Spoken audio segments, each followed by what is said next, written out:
Well, it's such a remarkable moment, to be honest, because it's become so global that its expansion seems at times to be rather limitless.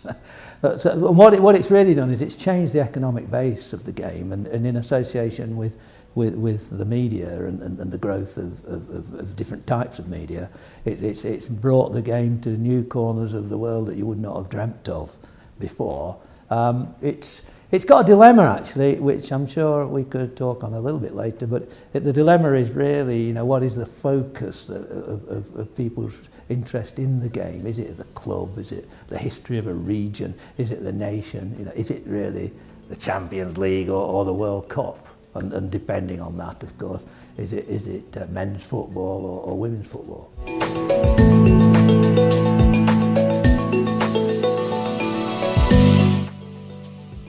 In Switzerland in May in 2015, it was a moment. It was a moment when what you might call a ticking time bomb, to use a metaphor, went off, because for many years a number of us had been writing about corruption at the highest level of FIFA and the administration, possibly collusion at times and careless administration, as you might call it, but also clear corruption by people very near the top.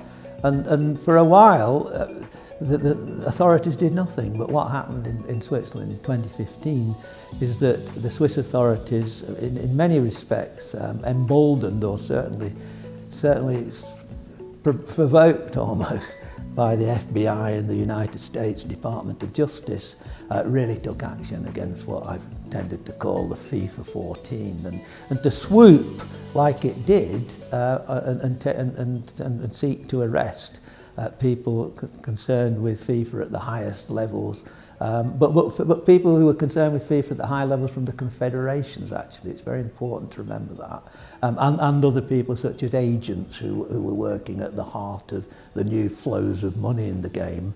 Really, that's when the time bomb went off, because what had happened is that the FBI had a new informer, the American Chuck Blazer, who had been General Secretary of the Central Americas and Caribbean Confederation, and had turned really whistleblower because of his own tax misdemeanors, and so the FBI for some years had been gaining more and more information, and Blazer really blew the whistle very loudly indeed, and it was a very theatrical moment, actually, when the authorities raided the luxury hotel on the edge of Lake Zurich, and FIFA then rattled.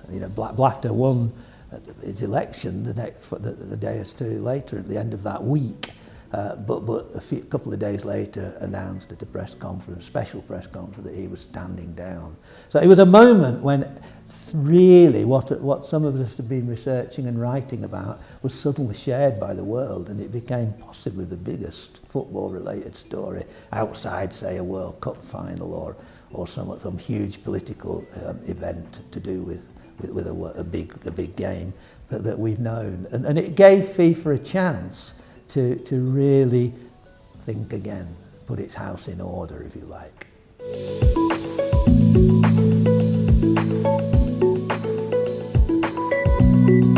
It's a very good question, because Infantino has a very experienced background in football administration as Secretary General of the European body, UEFA. What he did was very, very clever, actually, at the Congress in early 2016, in February 2016, to find Blatter's successor. He said to the associations, to all of the associations there who had the vote, the 209 or so associations at the time, I think, he said, I will work with you. He said, all of FIFA's money, whose is it? He says, it is yours. It is yours. We will work together. And people in the Congress Hall stood up and applauded. And he made a plea, I think it was a genuine plea, to say there are a lot of resources available through FIFA that we can redistribute. The key question now is how you redistribute across the world in the best interests, in realistic best interests of those who need economic help most. And so what Infantino's got to do really is show that FIFA can be rather more transparent in how that redistribution takes place. That, I think, is Gianni Infantino's biggest challenge.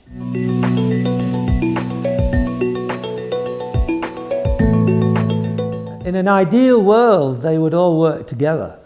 In an ideal world, there would be fora, there would be gatherings, there would be ways of these interests representing each other.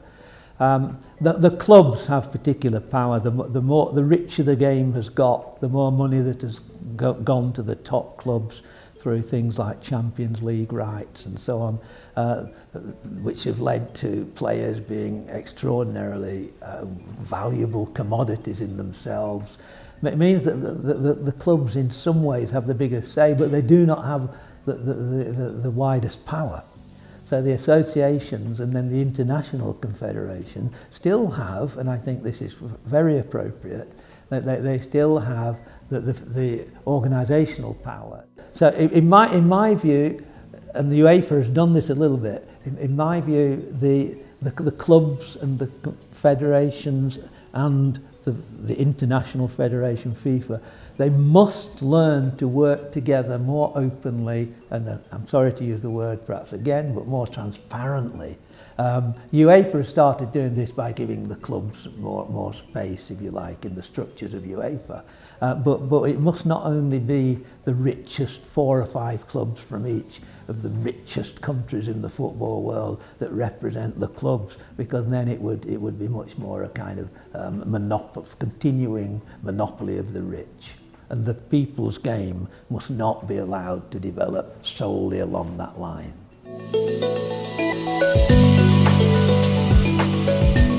The biggest margin of growth, that's interesting. We've often thought there are areas of the world, like China seems to, it can offer the money, but can it really offer the basis of a football culture just in a few months or years investment? And my answer is no. This is sometimes about the growth of something across generations, a culture that grows within a society through generational involvements. So I'm more interested in areas where football has already got roots, and there are ways in which some of those roots can be further nurtured. Women's football is now at a level in playing that 20, 30 years ago a lot of people could not have imagined. It is at a very strong level, but it does not have, in very many places at all, very buoyant audiences for the live events.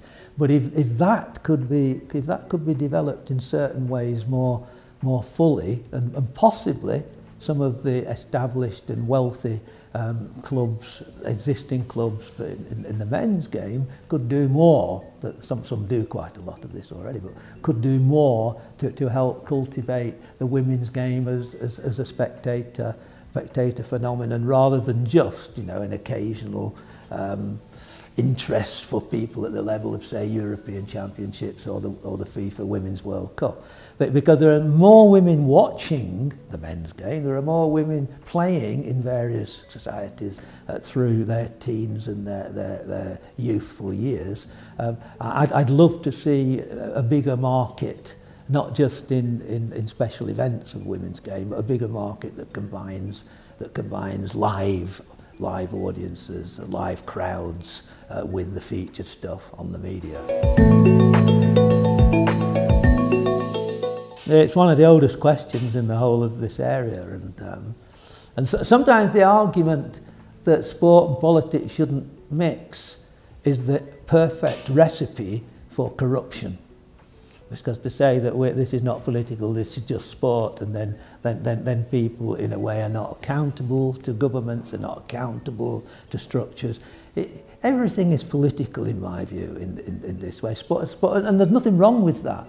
Sport, cultural politics, cultural history that feeds into debates about how best we can develop our cultures and our rituals in society and protect our national heritage, which includes sport. These are, to me, in terms of involvement and participation of citizens and the protection of a civil society, these are political questions as well as cultural questions.